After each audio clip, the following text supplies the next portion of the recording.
les VHS de meufs. Tout un programme. Et salut à tous, c'est le Tourteau. On continue notre petite série de vidéos sur les VHS de l'époque.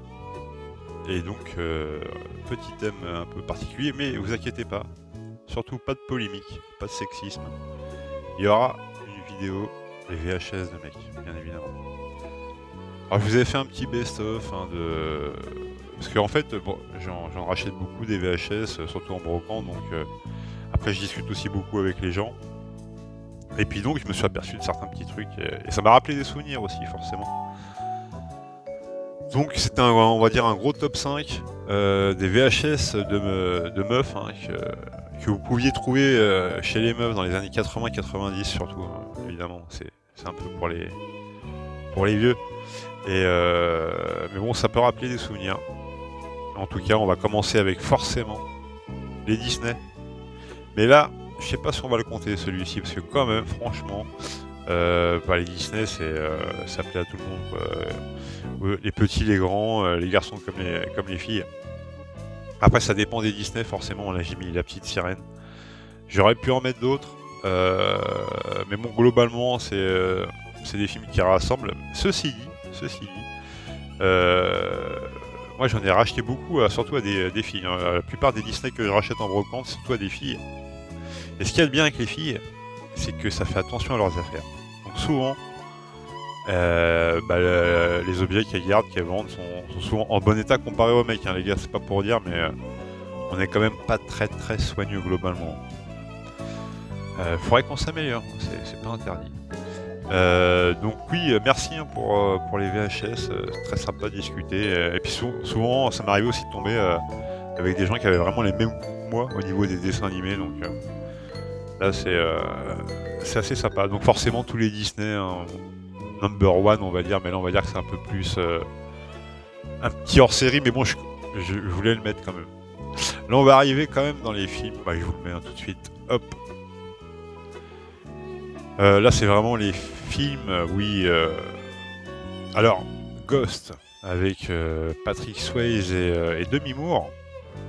Moi, ça faisait longtemps que je ne l'avais pas revu. Je l'ai revu pour l'occasion, quand même, et je me suis dit, qu'est-ce qui vaut Ghost après 30 ans? J'étais un peu sceptique, je vous avouerai. Et au final, j'étais plutôt agréablement surpris. Parce que le film passe encore très très bien. Alors c'est sûr que c'est beaucoup sur le rôle de Demi Moore. Enfin, son personnage est très attachant, très touchante. Elle avait un peu un look un peu garçon manqué à l'époque, un peu à la Ellen Page, on va dire. Dans ses premiers films, elle était loin de ses rôles comme dans Harcèlement, des choses comme ça. Elle a beaucoup de charme et elle est très touchante dans le film. Elle pleure très bien, donc forcément.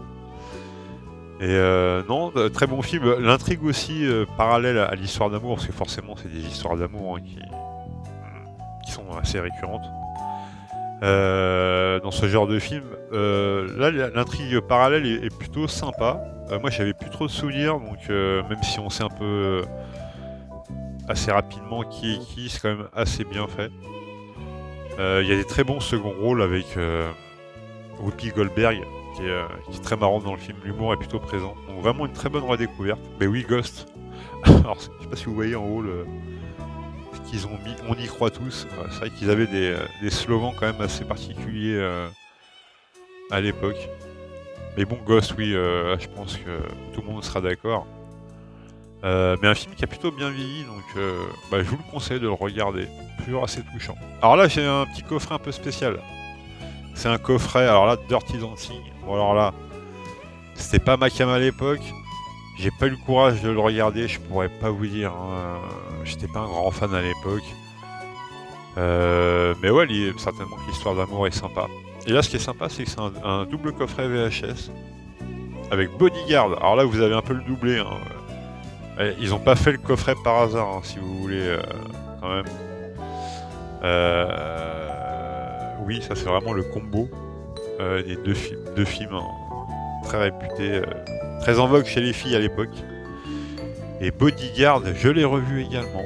J'étais très curieux. Peu de souvenirs, enfin si des souvenirs comme Ghost, c'est des films comme que j'ai vus au moins 2-3 fois certainement à l'époque. forcément, quand vous êtes avec une fille, vous regardez des films comme ça. Il faut des films qui rassemblent un peu quand même. On peut pas regarder toujours ce qu'on veut. Faut faire des compromis dans les couples. C'est en voie de perdition, j'ai l'impression. Mais bon. Et donc oui, Bodyguard. Alors par contre, Bodyguard, je l'ai revu aussi. Moins emballé que pour Ghost. Il résiste moins autant. Toujours sympa pour la performance de Whitney Houston, mais je trouve qu'elle est pas assez mise en valeur, notamment au niveau de ses chansons et tout. C'est à part 2-3 éclats de voix, je trouve que dans le film c'est pas assez mis en valeur. Le film est vraiment basé sur leur relation. Ouais, Kevin Costner, pas transcendant dans le film. L'histoire à côté un peu moyenne aussi. Donc c'est un peu long aussi, c'est un peu plat, c'est un peu mal vieilli quoi, je trouve Bodyguard comparé à Ghost qui garde tout son charme. Même s'il y a des effets spéciaux un peu foirés, Ghost ils sont comment dire assez petits, assez discrets pour pas faire tâche 30 ou 40 ans après. Bodyguard, il n'y a pas d'effets spéciaux, il y a quelques scènes sympas, il y a Whitney Houston très jeune, je me rappelle plus qu'elle était aussi jeune que ça dans le film. Donc très sympa, mais un peu mal vieilli quoi. Mais bon, ça c'était ouais.